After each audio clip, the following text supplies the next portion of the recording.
Oke, pada video kali ini kita akan membahas tentang fluida dinamis.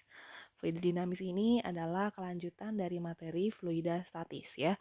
Kalau kemarin di fluida statis kita membahas tentang fluida yang diam, maka pada materi fluida dinamis kita akan membahas tentang fluida yang bergerak.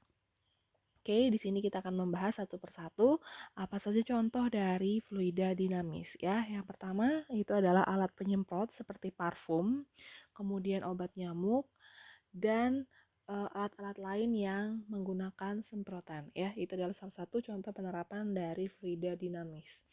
Selanjutnya adalah alat pemadam kebakaran ya. Prinsipnya masih sama dengan parfum atau alat penyemprot nyamuk. Kemudian ada lagi penerapan pada gaya angkat pesawat terbang. Jadi ketika pesawat sedang melakukan lepas landas atau sedang mendarat, dia sebenarnya sedang melakukan salah satu penerapan dari konsep fluida dinamis ya, di mana fluida itu bukan hanya berupa cairan tapi juga udara. Kemudian selanjutnya adalah penerapan pada dispenser yang mungkin hampir setiap hari kita gunakan alat dispenser ini ya. Kemudian sebelum kalian masuk ke materi ini, sebaiknya kalian bisa menjawab pertanyaan ini ya. Yang pertama adalah apa saja contoh dari fluida statis, kemudian apa saja contoh dari fluida dinamis. Ini sudah kita bahas di materi sebelumnya ya. Kemudian untuk pertanyaan terakhir, jelaskan perbedaan antara fluida ideal dan fluida sejati. Nah, untuk pertanyaan yang terakhir ini kalian bisa menggunakan beberapa referensi seperti buku atau internet untuk menjawab ya. Kemudian tujuan pembelajarannya untuk fluida dinamis yang pertama itu adalah menemukan persamaan kontinuitas, kemudian menemukan persamaan hukum Bernoulli, menjelaskan kaitan antara kecepatan aliran dengan luas penampang, menjelaskan hubungan antara kecepatan aliran dengan tekanan fluida, serta menjelaskan penyelesaian masalah terkait penerapan asas kontinuitas dan asas Bernoulli. Oke, kita akan bahas satu persatu. Yang pertama adalah debit. Nah, debit ini adalah kecepatan aliran zat cair melalui penampang. Atau dapat juga dikatakan bahwa debit ini adalah banyaknya air yang mengalir tiap satuan waktu. Atau volume dibagi dengan waktunya. Artinya, debit ini menghitung banyaknya volume air yang keluar pada setiap detiknya. Nah, untuk satuannya volume, kita ketahui bahwa satuan volume itu adalah meter pangkat 3 atau meter kubik, dan satuan dari waktu adalah second. Sehingga satuan untuk debit itu adalah meter pangkat 3 per second. Selanjutnya persamaan kontinuitas, di mana persamaan kontinuitas ini membahas tentang hubungan antara luas penampang suatu selang ya terhadap kecepatan alirannya. Jadi ketika digunakan luas penampang yang besar, misalkan A1, maka V1 atau kecepatannya menjadi semakin kecil. Sedangkan aliran pada luas penampang A2 yang lebih sempit itu akan menghasilkan aliran fluida yang lebih cepat. Kemudian hukum Bernoulli. Nah, untuk hukum Bernoulli, dia memiliki rumus P1 atau P ditambah dengan setengah rho V kuadrat ditambah dengan rho GH. Dan itu nilainya adalah konstan untuk dua penampang ya. Di sini ada dua jenis penampang. Yang pertama penampang yang lebih kecil yang letaknya di bawah atau kita beri nama A1, kita beri nama bagian 1 dan bagian 2 yang di atas yang memiliki luas penampang lebih besar. Nah, di situ pada hukum Bernoulli kita akan melihat hubungan antara tekanan, kecepatan aliran fluida dan juga ketinggiannya ya. Untuk P, variabel P1 dan P2 itu adalah tekanan atau pressure. Kemudian untuk V itu adalah kecepatan, sedangkan untuk rho itu adalah massa jenis fluida dan H itu adalah ketinggian. Nah, selanjutnya penerapan hukum Bernoulli sendiri itu ada banyak ya. Yang pertama itu adalah teorema Torricelli.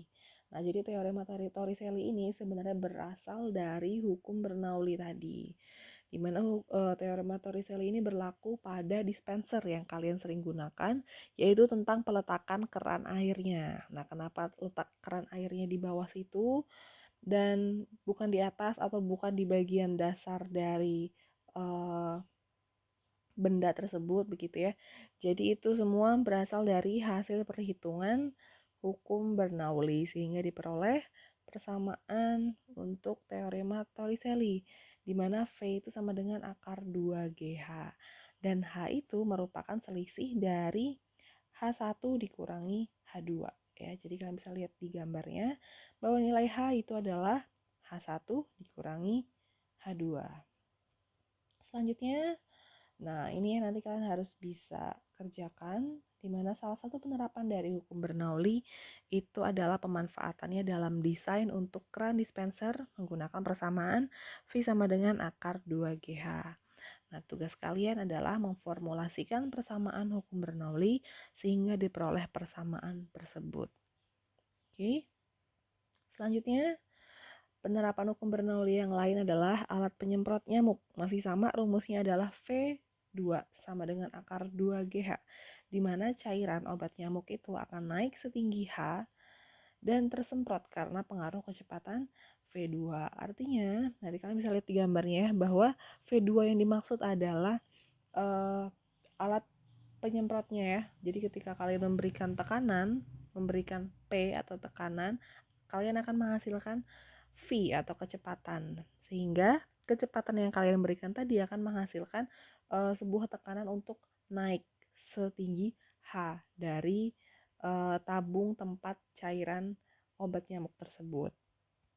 Kemudian gaya angkat pesawat juga merupakan penerapan dari hukum Bernoulli ya, di mana F1 kurang F2 atau selisih dari F itu akan menghasilkan gaya angkat pesawat dan dia dipengaruhi oleh gitu ya sama dengan setengah rho A dikali dengan V2 kuadrat dikurangi V1 kuadrat. Artinya gaya angkat pesawat sangat dipengaruhi oleh luas penampang dari sayap tersebut, dilambangkan dengan A ya.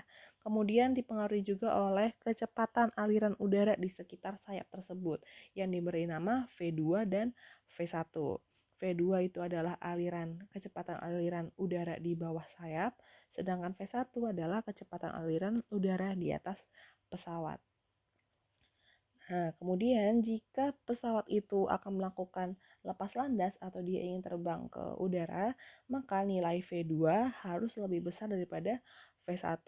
Jadi V2 yang lebih besar di bawah tadi akan mengangkat pesawatnya ke atas. Sedangkan ketika pesawat akan mendarat, maka nilai V1 harus lebih besar daripada V2 untuk menekan si pesawat ke arah bawah untuk mendarat ya. Kemudian penerapan hukum Bernoulli yang lain juga berlaku pada alat-alat ukur fluida. Yang pertama adalah venturimeter, di mana venturimeter ini adalah alat pengukur kecepatan aliran fluida. Tadi sudah dibahas di asas kontinuitas bahwa luas penampang dari sebuah selang itu berbanding terbalik dengan kecepatan aliran fluidanya. Dan ini bisa diukur menggunakan venturimeter ya. Venturimeter ada yang menggunakan manometer, ada juga yang tidak menggunakan manometer.